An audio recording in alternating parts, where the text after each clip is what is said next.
Hello, Los Angeles. And welcome to Sunday LA, and hello and welcome to everyone watching around the world. We are, as ever, live streaming on YouTube. I am, as ever, Matt. I am, as ever, Meredith. Welcome, welcome. We are a God-free community that celebrates a worldview grounded in evidence and reason. We invite everyone to join us as we do our best to live better, help often, and wonder more. Quick bit of business before we start. If there are empty seats in your row, we do ask that you slide over towards the center, just so we can seat people as they come in. If you've been here before, you've heard us say that. If you've not been here before, you probably have a green sticker on your name tag. That's just so we know who you are, first-timers, so that we can say hello to you, greet you, and make you feel welcome. Now, Matt and I are not new to Sunday Assembly, but we are new hosts. So hopefully, we do a good job and don't bore you to death, which segues into our theme for today.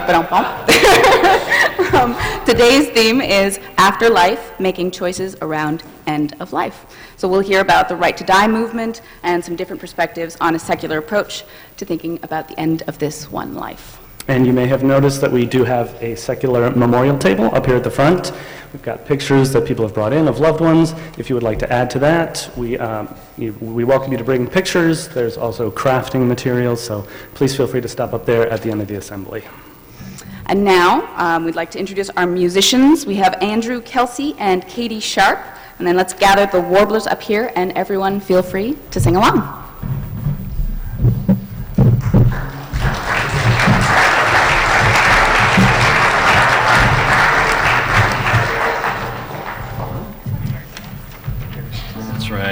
That's right. A nice clap, thank you. Just to wake you guys up, not necessarily for us. I always love that awkward little silence before that. Should we clap or? I don't know. We haven't heard them yet, so we may not want to.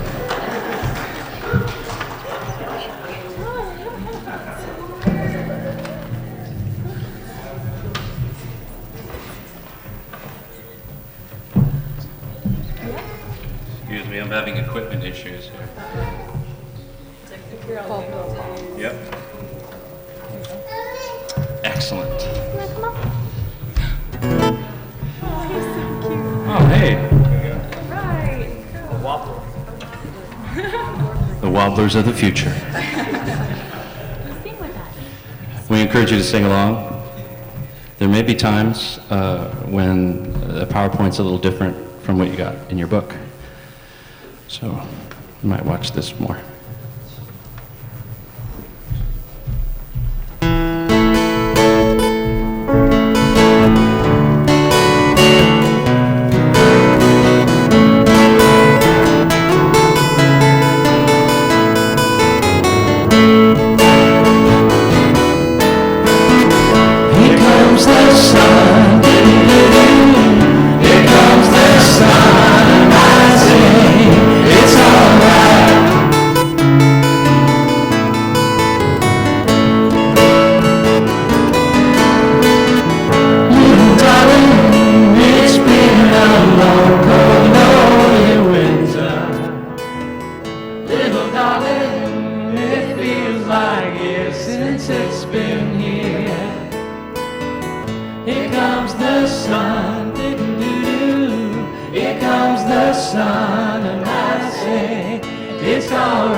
Little darling, that sun's returning to the faces.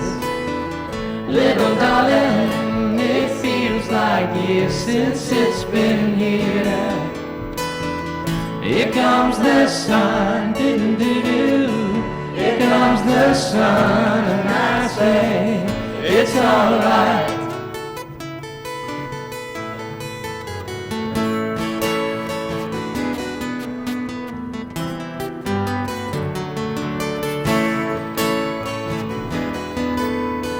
Sun, sun, sun, here it comes. Sun, sun, sun, here it comes. Sun, sun, sun, here it comes. Sun, sun, sun.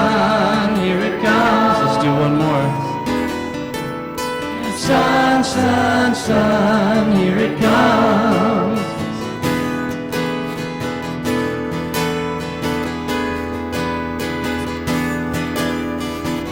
Little darling, I see the ice is slowly melting.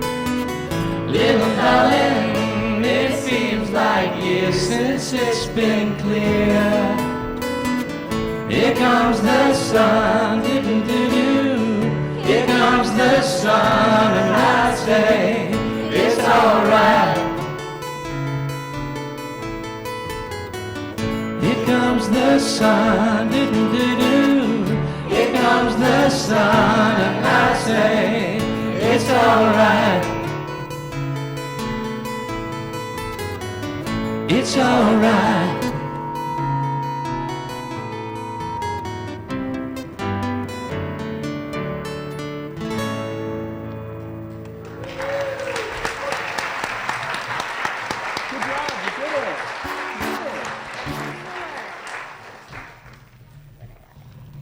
Nice job, guys. You too. I love a loud audience. I know these songs aren't necessarily rock and roll or anything like that. We're not like rocking the walls or anything, but stand up and get into this with us a little bit. Especially this song, you're going to want to stand so you can bend over to laugh.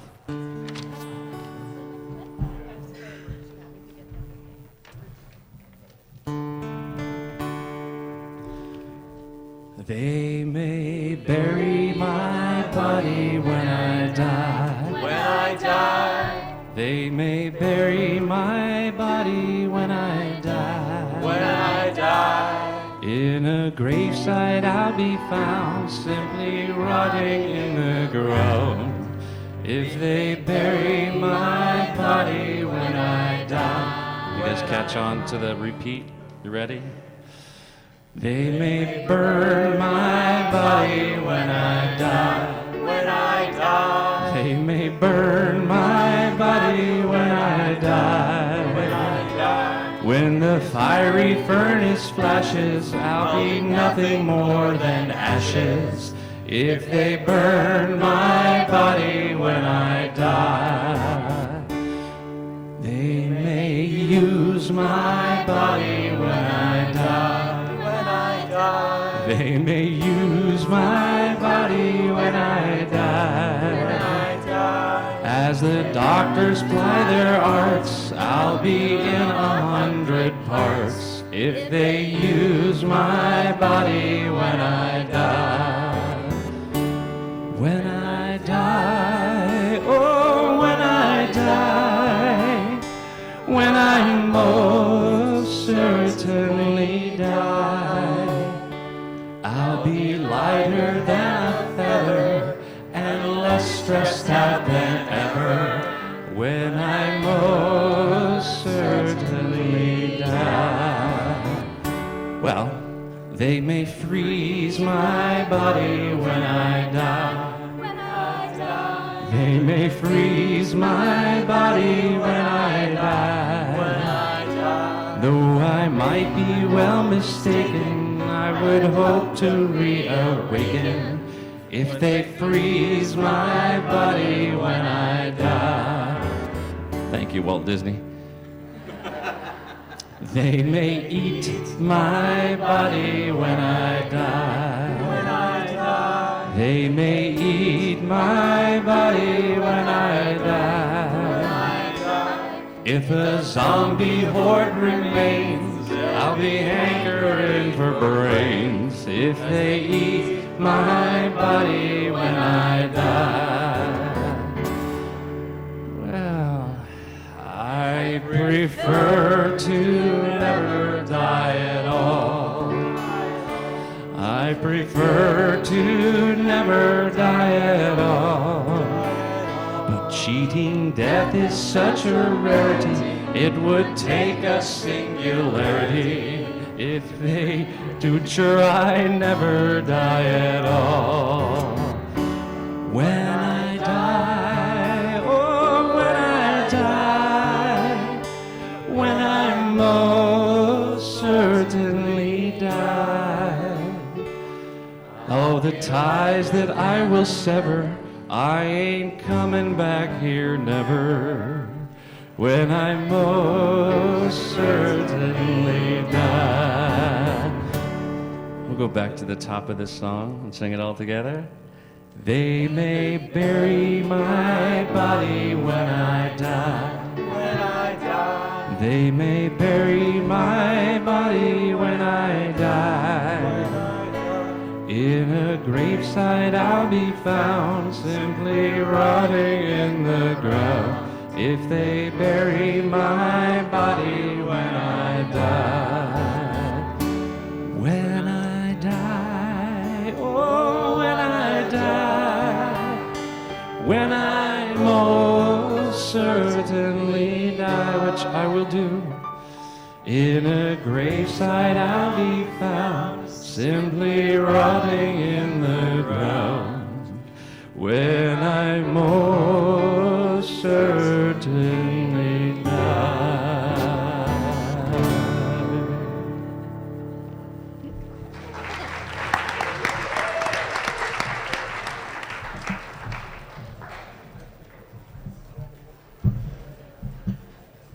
Well, I have to say I really liked that second one there. It had like a lullaby quality that sort of reminded me, you know those old school lullabies you sing to, I've got a near 2-year-old, so been up in lullabies for a while.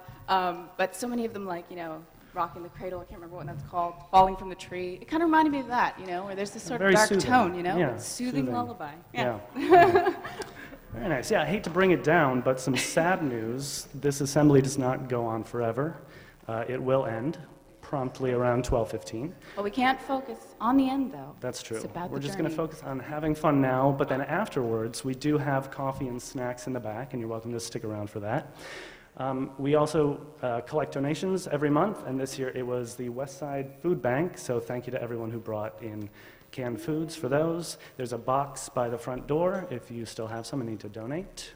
And next month we have a very exciting one. Yes, I don't know if everybody's heard, Phil Jackson has become an 8th grade physics teacher, and he is right there. Yes. And he's going to be collecting books, actually. Every teacher's supposed to have their personal class library, but he was telling me earlier that the school itself could, you know, use a couple more books too. So he will be accepting especially science-themed books for his class, but also, you know, anything fiction, nonfiction to add to the school's library, you know. Yay. Yeah. You may already be aware of that because within the last few months he did do a milestone where he alerted all of us to the fact that he did get the new job. And now is the time for milestones, which is when we recognize positive and negative things in the community that you would like to share with everyone. Right, I've got one to actually start. I don't know if you guys know, I'm from Canada originally, and this is actually Canadian Thanksgiving. So happy Thanksgiving to everybody. So that's one for me. And we have a big milestone for Ian Dodd, who some of you may know. He has been elected to a term on the American Humanist Association Board of Directors. He'll be attending his first meeting next month in Las Vegas. And then we've got one from Monica. She handed her resignation to the boss she's had for the past 9 years to pursue independent consulting. Pretty awesome. Good luck. Woo! And if anybody has one they'd like to share now that they didn't give, Margot. I was doing coffee and stuff, so I didn't write this down. I wanted you guys to know about my friend Gordon Fitzer. He died 2 weeks ago, and he and I were buddies growing up teaching. He and I are a month apart. I used to tease him, you're a month older than me.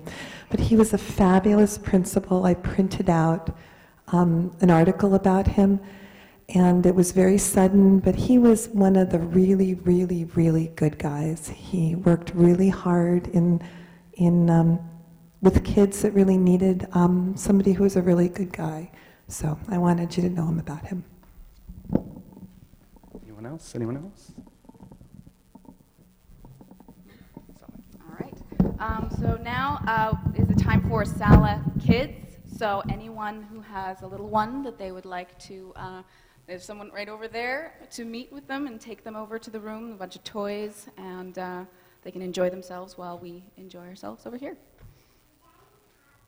So now it's time for the icebreaker.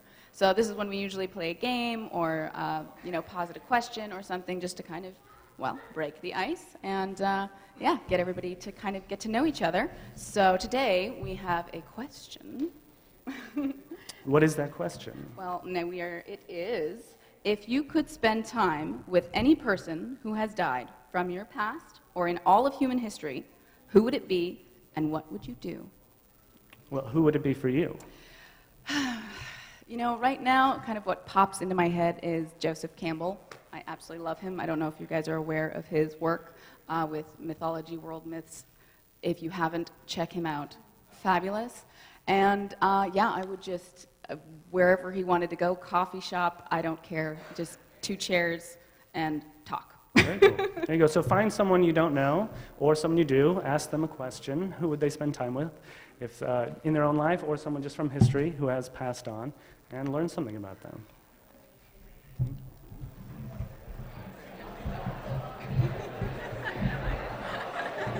said it was a question when you were superstar. So how long do we let this go on?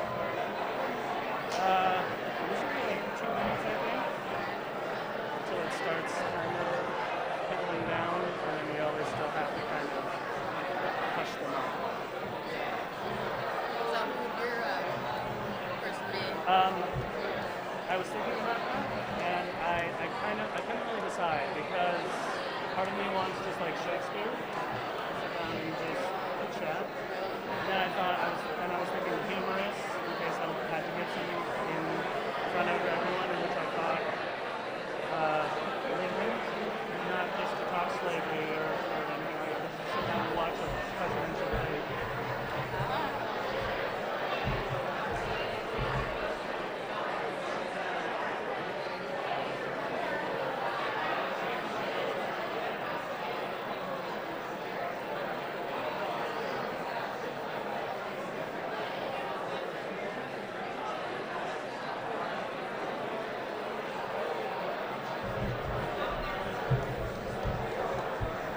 So presidential debate, I like that.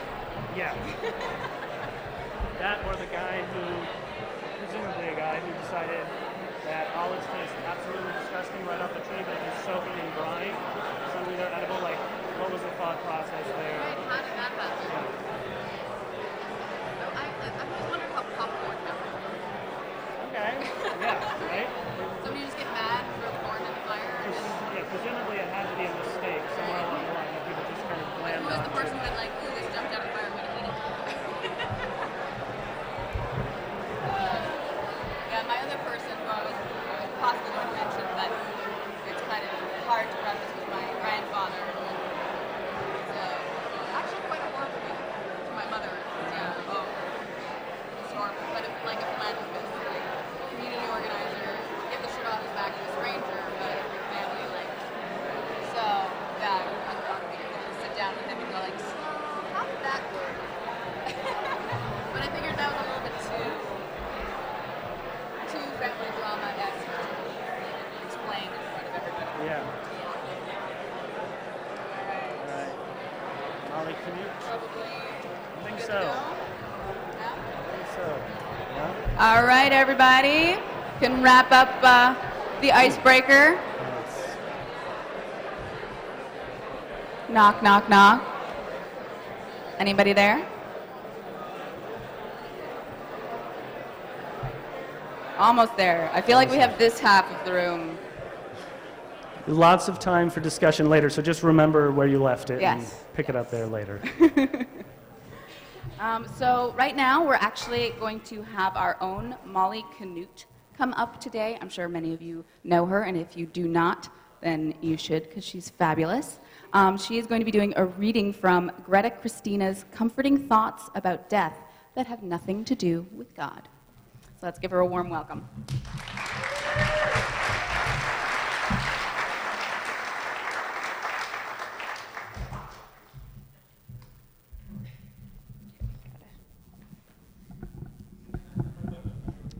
I am not tall. Sorry.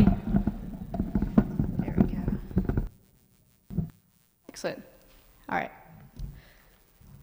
Here's the thing. I think it's possible to be an atheist or an agnostic or to have religious or spiritual beliefs that you don't have certainty about and still feel okay about death. I think there are ways to look at death, ways to experience the death of other people and to contemplate our own that allow us to feel the value of life without denying the finality of death. I can't make myself believe in things I don't actually believe. Heaven or reincarnation or a greater divine plan for our lives, simply because believing those things would make death easier to accept. And I don't think I have to, or that anyone has to. I think there are ways to think about death that are comforting, that give peace and solace, that allow our lives to have meaning and even give us more than that meaning, and that have nothing whatsoever to do with any kind of God or any kind of afterlife. Here's the first thing. The first thing is time and the fact that we live in it. Our existence and experience are dependent on the passing of time and on change. No, not dependent. Dependent is too weak a word. Time and change are integral to who we are, the foundation of our consciousness, and its warp and weft as well. I can't imagine what it would mean to be conscious without passing through time and being aware of it. There may be some form of existence outside of time, some plane of being in which change and the passage of time are an illusion, but it certainly isn't ours. And inherent to change is loss. The passing of time has loss and death woven into it. Each new moment kills the moment before it, and its own death is implied in the moment that comes after. There is no way to exist in the world of change without accepting loss, if only the loss of a moment in time. The way the sky looks right now, the motion of the air, the number of birds in the tree outside your window, the temperature, the placement of your body, the position of the people in the street. It's inherent in the nature of having moments. You never get to have this exact one again. And a good thing too, because all the things that give joy and meaning, music, conversation, eating, dancing, playing with children, reading, thinking, making love, all of it are based on time passing and on change, and on the loss of an infinitude of moments passing through us and then behind us. Without loss and death, we don't get to have existence. We don't get to have Shakespeare or sex or five-spiced chicken without allowing their existence and our experience of them to come into being and then pass on. We don't get to listen to Louis Armstrong without letting the E flat disappear and then turn to a G. We don't get to watch Groundhog Day without letting each frame of it pass in front of us for a 24th of a second and then move on. We don't get to walk in the forest without passing by each tree and letting it fall behind us.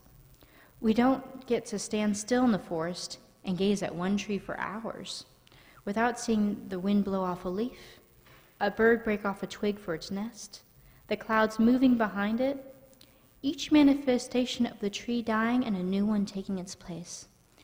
And we wouldn't want to have it if we could. The alternative would be time frozen, a single frame of the film with nothing to precede it and nothing to come after. I don't think any of us would want that.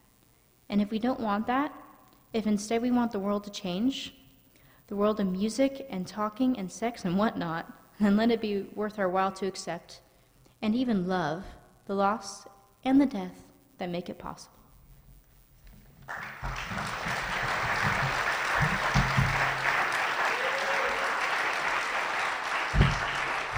Thank you, Molly. That was wonderful. And now I want to try five-spiced chicken. I've never heard of that before. I don't know. Comparing to Louis Armstrong, I'm down. Anyways, right now we have our guest speaker coming up. We have Mr. Joe Barnes. He is an outreach manager for Compassion and Choices. He's an experienced political organizer and was instrumental in organizing the effort to get the End of Life Option Act passed. So thank you for that. And he now works with communities and volunteers across the state to provide comprehensive education about everyone's options for their last days or those of their loved ones. So let's give him a warm welcome and get him up here.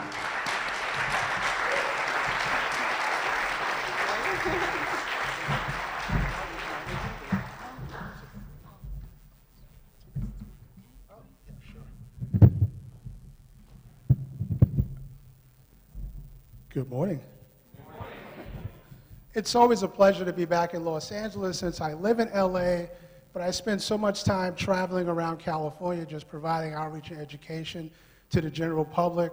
So when I get an opportunity to just be in Los Angeles and talk to people about what we do and answer questions about all end-of-life care options that are now available in the state, it's a true pleasure just to be off the road and just be here in Los Angeles. So I'm going to spend a little bit of time talking to you about what we do as Compassionate Choices, and just bear with me as I get the pointer going. Okay, so a lot of people might not be aware of it. Compassionate Choices, we've been around for about 30 years. We originated out of Santa Monica, California, and we progressed and became a national organization. And we fully support all end-of-life options such as hospice, palliative care, but we also know that the new standard practice of care that we learned a lot from in Oregon includes medical aid in dying. And it's a proven and trusted practice that allows individuals to decide on whether or not, if hospice is not working for them or palliative care, they also have an expanded option of medical aid in dying. And I'm going to talk a little bit more about that as we go forward.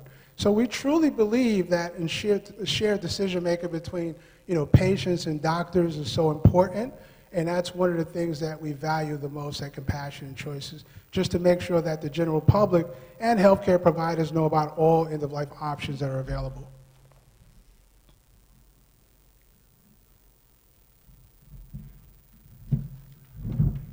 I love this quote, and it's so beautiful. I don't know how many people have heard of a book called Being Mortal. Have anyone heard of that book? It's a great book, and a fascinating quote that's in there from Dr. Gawande. And he actually says life is meaningful because it's a story, and in stories, endings matter. And that's so important. I always love to share with people my story about how did I get involved in Compassionate Choices. And I've been working for Compassionate Choices as a California outreach manager for about a little bit over 2 years now. And this November coming up will be the 2 years since my dad passed away. And, my dad used to work in New York City at John Jay Criminal Justice College. And when he was retiring after 30 years, he went for his final physical. And during that process, he had his physical, and the doctors noticed his blood pressure was extremely low. And they started checking him out a little bit further, and they said, something's wrong, we need to run some tests. And during that process of, when they were running tests on my dad, they ended up finding out that my father had stage 4 colon cancer, and my father had a tumor in his side. And we were totally shocked because my father was a slim man. I always joked and tell people, my father was like John Wayne meets Gary Cooper Shaft type of guy. and that was kind of his motto. And so when they actually gave my father that diagnosis, we were pretty devastated about hearing that news. So we started exploring all treatment options for my dad. My dad had chemo, my dad went through all the procedures, and during the course of his treatments, my father said to me, after he had his final surgery, after the cancer spread to his brain, and he had lesions, and he had staples on his head from his surgery, and he said to me, he said, I never want to go back in the hospital again. It was such a horrible experience. I just want to die at home. And I said, Dad, you have nothing to worry about. You're okay. You're gonna be at home. You're not going to have to go back in the hospital. And he was showing me all the marks on his arm from the IVs and all the scars. And he kept stressing to me the importance of not wanting to go back in the hospital. And I spent 2 hours talking to my dad, and I said, you have nothing to worry about. You're not going to go back in the hospital. You'll end up dying at home. And my dad always kept his emotions in check. We shook hands our whole life. We never said we loved each other. We just shook hands.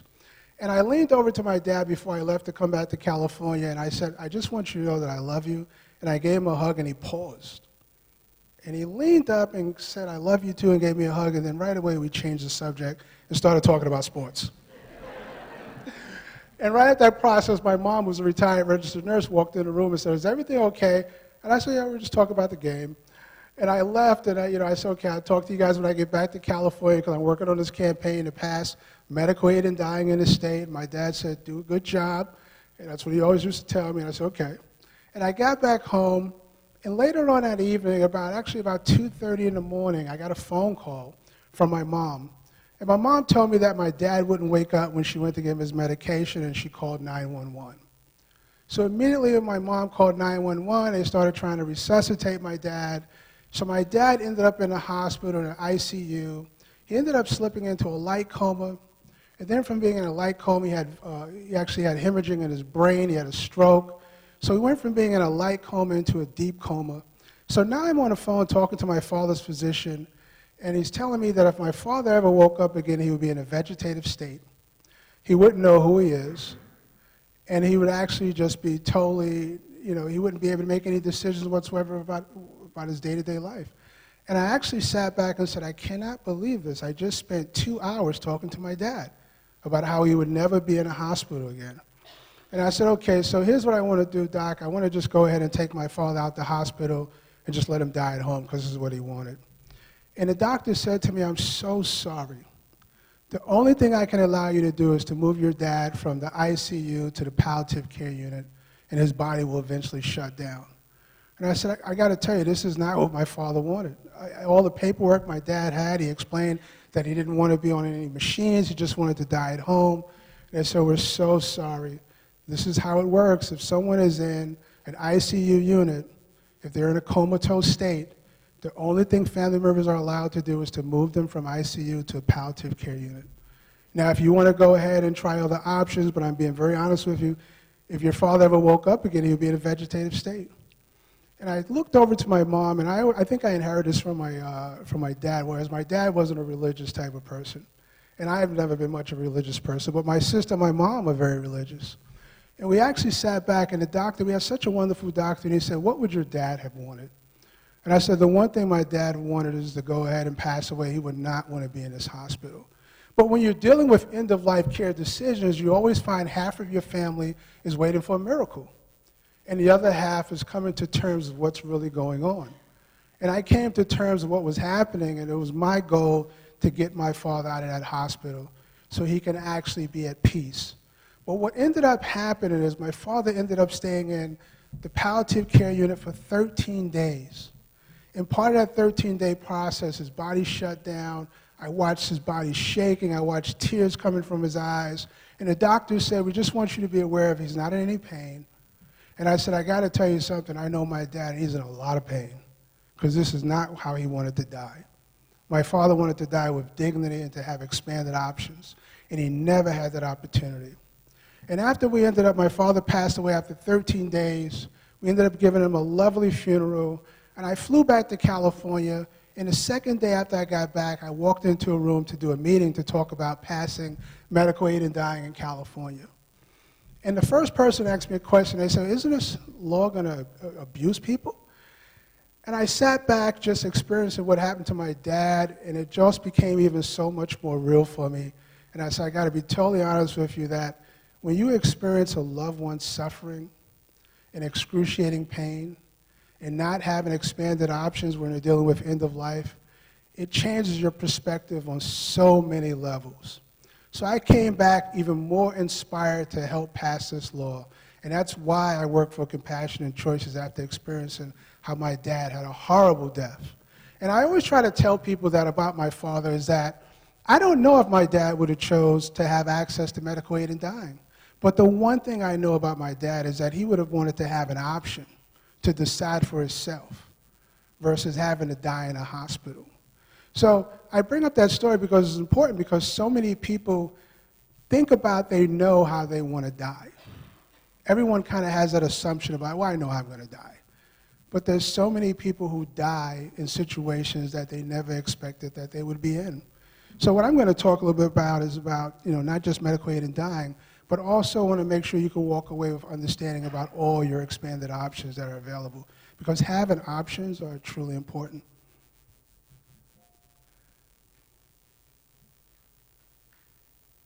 So by a show of hands, I love this part. How many people have had a good life up until this point, by a show of hands? Oh, wow. That's good to see. Okay, this question I'm going to ask is going to be a little bit tougher. And I just want you to think a little bit about this. By a show of hands, how many people in the room are going to die eventually? That's always a tough one. I always get a couple of people who don't raise their hands. That's pretty tough. Oh, yeah. And think a little bit more about the next question that I'm going to pose to you. What would you consider as a peaceful death? Anyone want to tell me? What do you think? Dying in your sleep. Yeah. Well, fascinating enough was what we learned from the American Journal of American Society and Aging. They actually talked about most people wanted to have the option to die at home, surrounded by loved ones. People wanted to, if they had a spiritual need to their life, they wanted to have their spiritual needs met or their values respected. That was one of the options. People wanted to make sure they weren't a devastating burden to their loved ones. And these are all important factors that came out, were part of the study that was done. Jennifer Glass was one of our strong advocates who actually lived in Northern California, who helped us pass the law. And one of the things that she said that went into the record was, she said, I'm doing everything I can to extend my life, but no one has a right to prolong my death, which was a pretty powerful statement. The sad thing was that Jennifer never had a chance to access medical aid in dying. She was actually put under palliative sedation, and she woke up while she was under palliative sedation and had a horrible death. To this day, her husband is a strong advocate for expanding choice at end of life. So what is medical aid in dying? Everyone wants to know about that. Medical aid in dying, and one of the things that we always want to talk about, and I'll get a little bit more to it, is that when we discuss end-of-life options as an organization, we always want people to know that we support all end-of-life options, such as, hospice care, palliative care, also including one of the things that people are not aware of is voluntary stop eating and drinking. That's something that is done in the country on a regular basis. But we also know that medical aid in dying is a proven practice that actually works in the country. And it's now part of the standard practice of end-of-life care in California. So Governor Brown signed medical aid in dying into law on October 5th. It went into effect on June 9th. And it was a powerful quote what the governor actually said. He said, I do not know what I would do if I were dying in a prolonged and excruciating pain, but I'm certain, however, that it would be a comfort to be able to consider the options afforded by this bill, and I would not want to deny the rights to others. Pretty powerful statement. So medical aid in dying, I always want to point this out. It's referring to, some people use the term death with dignity. Medical aid in dying is when someone is diagnosed with a prognosis of 6 months or less to live. They are mentally capable of making their own decisions. They can request for a prescription from their doctor to have access to medical aid in dying, but they have to have a prognosis of 6 months or less to live. What are some of the requirements? A person has to be 18 years older. You have to be a resident of California. The other part of it is that, which I already mentioned, you have to be capable of making your own decisions. Other requirements that it requires is that you have to have an attending physician who actually makes the prognosis, who brings in a consulting physician, who determines that you do have a terminal disease with a prognosis of 6 months or less to live. You have to have a witness to attest to that. 2 witnesses, one person could be a family member, the other person cannot be a family member. It also has to be a process of having 2 verbal requests followed by a written request. The 2 verbal requests are 15 days apart, followed by a written request, which follows right after the 2 verbal requests. And then prior to ingesting the medication, and also a person has to be able to self-ingest the medication on their own. So a family member can prepare the medication for an individual that has a terminal disease, but they cannot give it to the person to drink. A person has to be able to chew and swallow, in other terms, self-ingest the medication on their own. And 48 hours prior to a person taking the medication, that individual has to fill out an attestation form that actually outlines that this is something that they chose to do, they're of sound mind, and so on and so forth.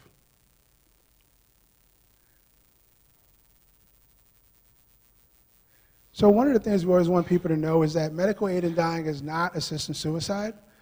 Medical aid in dying is a legal definition when someone chooses to access medication to end their pain and suffering. So these are people who want to live, but there's no medications that can prolong and cure their terminal disease. Their terminal disease is killing them, so they want to end their pain and suffering. And we find that many people who actually access medical aid in dying, some people might never even take the prescription. but it provides a comfort knowing that they have medication in case there's an emergency, in case they are actually at a point in their life that the pain becomes so unbearable they have to end their pain and suffering. So there's so much to the law that I can go over with you, but it wouldn't just have enough time to do that. But what I just want to say to you is that if I was standing here, and I'll leave you with this thought, if I was standing here talking to you about hospice, and this was 20 years ago, some people might have felt that was a difficult discussion. But now hospice is a part of the standard practice of end-of-life care.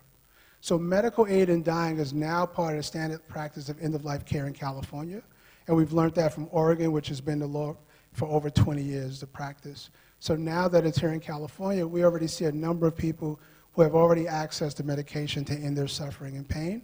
And we already anticipate in the first year alone, over 50,000 conversations are taking place with doctors, and over 2,000 prescriptions will be written. Compared to Oregon, where it's been the law for over 19 years, 1,500 prescriptions were written. So our population is pretty huge. So there was so much more to cover, but I just want to let you know that I also left materials in the back so people could be more informed about your end-of-life options that are available. But just always, what I always tell people, you don't want to wait till you might get bad news about you have a terminal illness. Start having conversations with your doctor now about your end-of-life care, because that's very important. You want to know if your doctor is supportive of your end-of-life care treatments. So I'll leave you with that. Thank you so much for having me.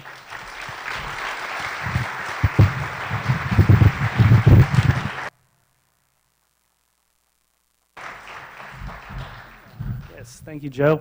As he mentioned, if you do want more information on compassion and choices, or just to learn more about SALA action teams and things you can do to get involved here, check out the community table in the back after the assembly. But now it's time to sing again. So we'll welcome up Katie and Andrew and the Warblers. Welcome.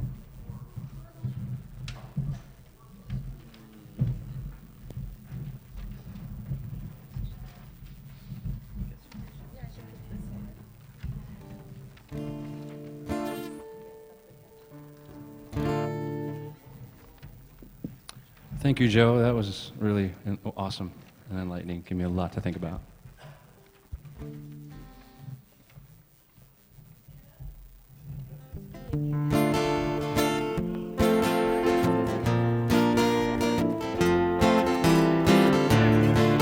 Yeah, stand up.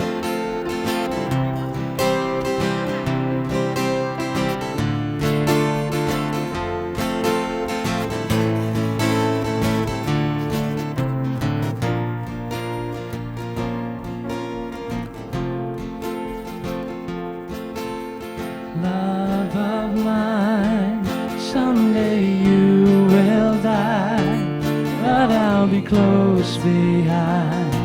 I'll follow you into the dark. No blinding light or tunnels to gates of white, just our hands clasped so tight, waiting for a hint of a spark. If heaven and hell decide that they both are satisfied, illuminate the nose on their vacancy sign.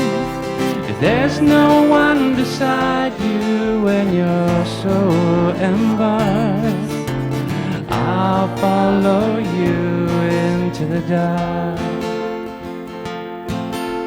In Catholic school, vicious as Roman road, I got my knuckles bruised by a lady in black, and I held my tongue as she told me, son, fear is the heart of love. So I never went back. If heaven and hell decide that they both are satisfied, illuminate the nose from their vacancy sign. If there's no one beside you when your soul embarks, I'll follow you into the dark. You and me, seen everything to see, from Bangkok to Calgary, and the soles of our shoes are all worn down. The time for sleep is now, but it's nothing to cry about, 'cause we'll hold each other soon in the blackest of rooms.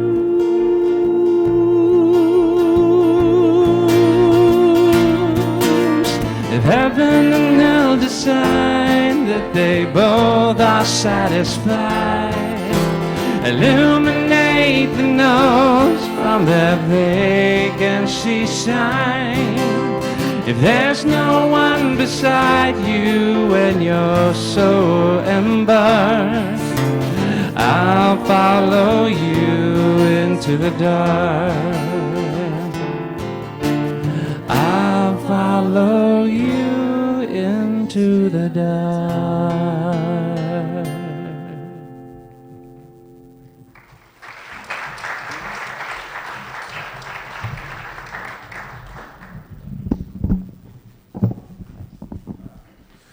And now it's time for Doing Our Best. Every month, we invite someone up on the stage to share a story with how they're doing their best to be the kind of person they want to be. Most of you already know Ian Dodd, and if you don't, you're about to learn a little bit about him. And Ian, come on up and share with us. Thank you. About 5 or 6 years ago, I got one of those, excuse me, I got one of those phone calls that we all dread. It was from the hospital in my hometown.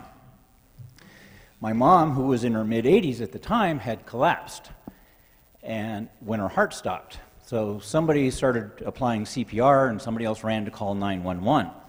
By the time the paramedics arrived, her brain had been starved of oxygen for several minutes. What the paramedics didn't know was that she had a do not resuscitate order in the glove box of her car. So they immediately took over resuscitation efforts. They rushed her to the hospital, and they put her on life support until they could get a hold of my dad. Now, my parents had had these kinds of conversations over the years, and they were very clear that they were not interested in this sort of medical intervention. So I'm sure it wasn't easy, but my dad didn't hesitate when he gave the doctor's orders to take her off of life support. And I talked to the nursing staff, and I just said, I want to make sure she's comfortable, and we're going to let nature take its course. Don't worry, she made a complete recovery. She woke up the next morning completely with it. Some people would call it a miracle. I call it a statistical anomaly. Anyway, she's 91 now and has been living for the last 3 years. She's been in an assisted living facility, and for the last year of that, she's been on the memory care unit where all the residents suffer from some degree of dementia. Most of the residents spend their days watching reruns of bad 60s television. And the staff have to keep a close eye on them because with the inoffensive monochromatic paint scheme, it's pretty easy to get lost in the place. So yeah, it's as depressing as I make it sound. There's a little table by the elevator where they put pictures and notes of remembrance about residents who have passed away. I guess it gives them a sort of constantly updating decor. Sorry, black humor. Anyway, so Margot and I went to visit her over Labor Day last month, and we had to go with her to the annual visit to her cardiologist. He had said he needed a family member there because it was time to make some decisions.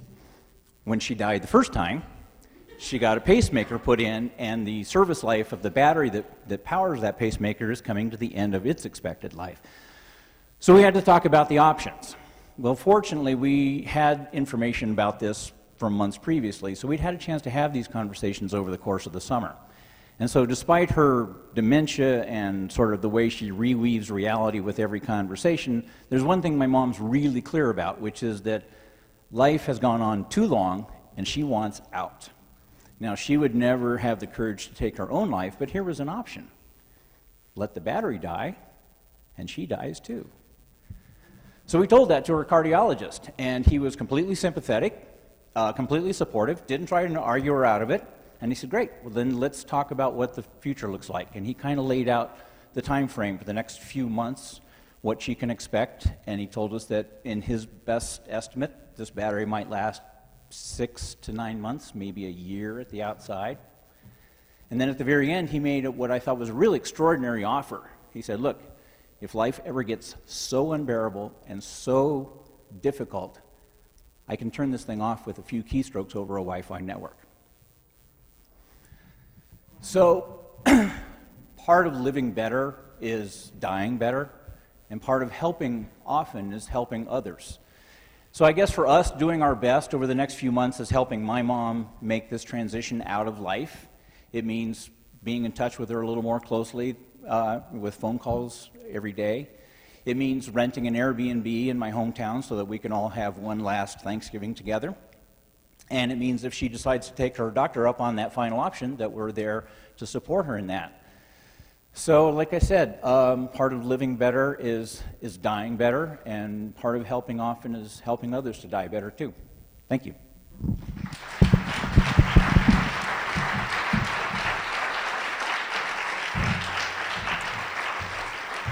Thank you, Ian. I think we speak for everyone that we hope that you guys, your mom has a beautiful, peaceful outro of this life. Now we're going to do a quiet reflection. We do this every single month. We're going to have our wonderful Andrew here play the guitar. We're actually going to put up some pictures of 3 assemblers that we actually lost over the past little while. We have Louise Monaco, Don Cannon, and Nick Strickland from the Sunday Assembly San Diego. And feel free to just sit in silence, close your eyes, think about your loved ones, or nothing at all. Enjoy.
Now that we have you all in a very relaxed and contemplative mood, we like to ask for money. Sunday Assembly Los Angeles is completely volunteer-led, so if you're able to give of your time or money, we very much do appreciate it. It does cost around $1,200, from what I've heard, to pull this off every month, for the rent of this space, to the food and some of the occasional help, and the glitter budget really knocked us out this month. That was a tough one. Yeah. But yeah, we appreciate your continued support. You can also go online and become a member and set yourself up with monthly donations. That's how you get one of these fancy little green ones. Highly recommend it. And the website is www.sundayassemblyla.org. And we can do some announcements while we gather your cash. There are lots of events on our website. We have a sing-along, discussion group, and game night. This month's Sunday Assembly social event is at the LA Zoo. It's at Boo at the Zoo, and that's on Sunday, October 16th at 11 a.m. Also, assemblers know the importance of living better and helping often, but what does it mean to give better? It's an excellent question, and if you'd like to know the answer to that, next month, Sunday, November 6th, Sala is hosting its first Giving Games, which is something new, and its participants are staked with $10 for the Life You Can Save, an organization that they pre-select 2 charities, and you're asked to basically kind of contribute $10 of your own money or more if you're able, and then they look at sort of the personal values and priorities that you have towards giving, and then discuss amongst the group and then decide which of the 2 charities to give to. So it's kind of a social / service opportunity. Then we have death over dinner events. 3/4 of Americans say they want to spend their last days at home surrounded by loved ones. Only 1/4 get their wish. In honor of our October Assembly on end-of-life options, assemblers are hosting intimate dinner parties to help facilitate one of the most important conversations Americans aren't having. So RSVP for downtown, Culver City, or Monrovia, or email us about hosting your own. Before we get to the last song, the next assembly is November 9th, and the theme is renewable energy. And Shelley Segal is performing music, so don't forget to RSVP on, again, sundayassemblyla.org, and post about us on social media. Let's get our group expansion. And then please stick around for coffee, snacks, and cake. And,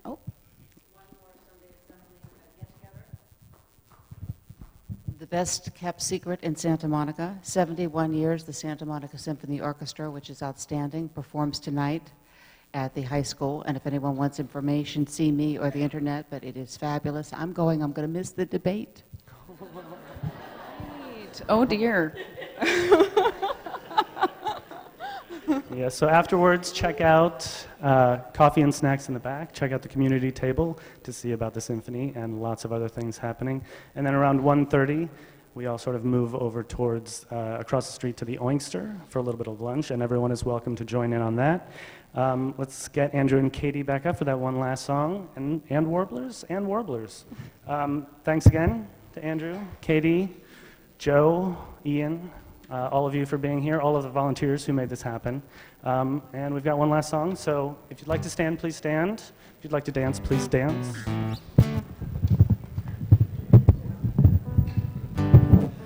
Woo! Yeah, it's okay. Stretch the legs. Come on, stand up. Join us. Be nice and loud. What a way to start the week, right? You guys feeling good? You guys feeling good? One more time. How you guys feeling? Good? All right, good.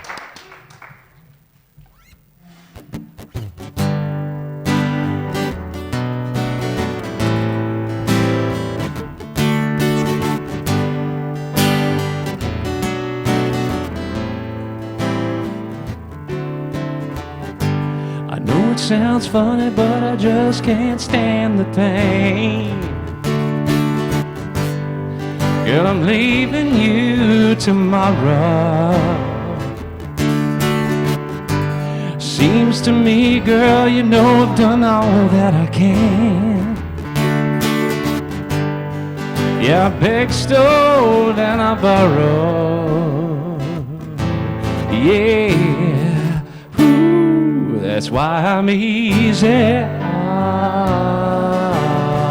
Come on, everybody. Easy like Sunday morning.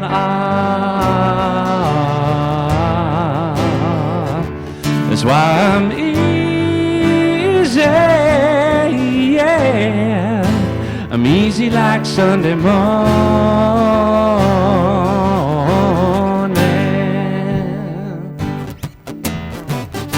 So why in the world will anybody put chains on me? Yeah, I paid my dues to make it.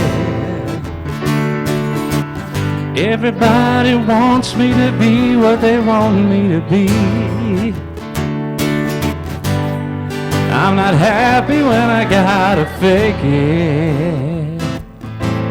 Yeah, ooh, that's why I'm easy. Come on, everybody. Easy like Sunday morning.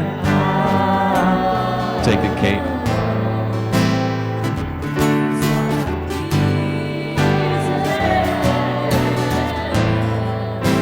Easy like Sunday morning.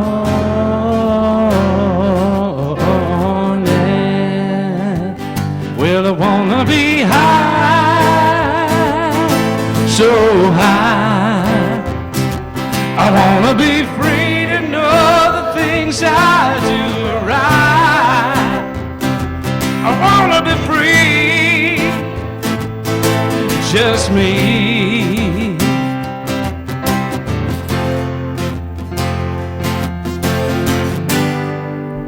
Ooh, that's why I'm easy. Yeah, come on. Easy like Sunday morning. Yeah. Come on, Katie.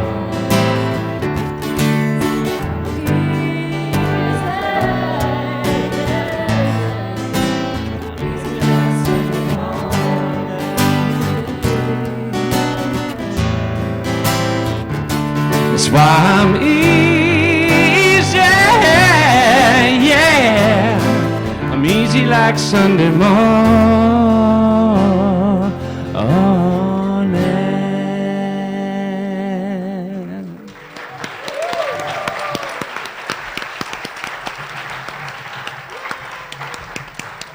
All right, that's it, everyone. Thank you again for coming. And until next time, live better, help often, wonder more.